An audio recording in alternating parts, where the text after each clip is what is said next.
Kuasa hukum Putri Chandrawati, Ferdy Diansyah mengungkapkan Ferdy Sambo penuh emosional dan menangis. Hal ini setelah mendengar laporan istrinya Putri Chandrawati telah menjadi korban kekerasan seksual oleh Brigadir J. Namun anehnya Sambo justru hendak main badminton bukannya ke Duren 3. Dikutip dari warta kotalive.com, Ferdy Diansyah menerangkan saat akan menuju lapangan badminton Ferdy Sambo yang melewati rumah dinasnya di Duren 3 beberapa meter.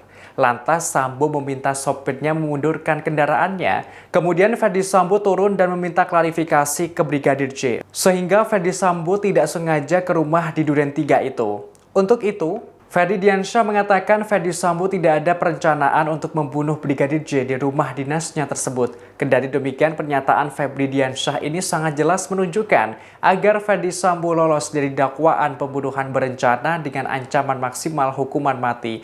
Diketahui dalam jumpa persnya, Ferdy didampingi tim kuasa hukum Ferdy Sambo dan Putri Chandrawati di salah satu hotel di Jakarta Pusat pada Rabu 12 Oktober. Ia menjelaskan ada 3 fase dalam kasus ini. Untuk fase pertama di tanggal 4 dan 7 Juli di Magelang, Ferdy menerangkan akan disampaikan dalam proses persidangan. Lantas fase kedua, Putri ditemukan oleh saksi S dalam keadaan tidak berdaya dan nyaris pingsan di depan kamar mandi lantai 2. Menurutnya di depan kamar Putri Chandrawati ada kamar mandi. Kemudian ada tumpukan kain kotor di dekat kamar mandi tersebut. Selanjutnya untuk fase ketiga, saksi Kuat Ma'ruf mendapati tindak tanduk Brigadir J yang mencurigakan.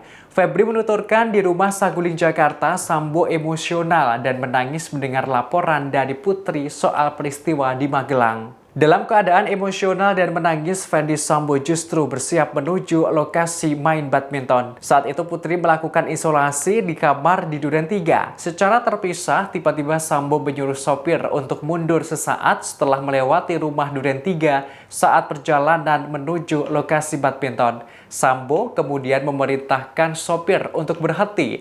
Meskipun tidak ada rencana pada saat itu ke rumah Duren 3. Di rumah Duren 3, Ferdy Sambo melakukan klarifikasi terhadap Brigadir J tentang kejadian di Magelang.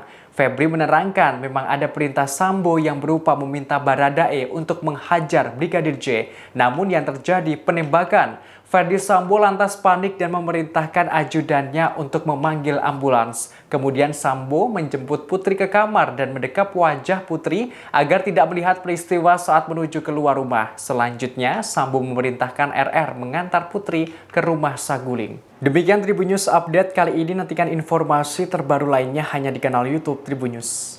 Terima kasih sudah nonton. Jangan lupa like, subscribe, dan share ya.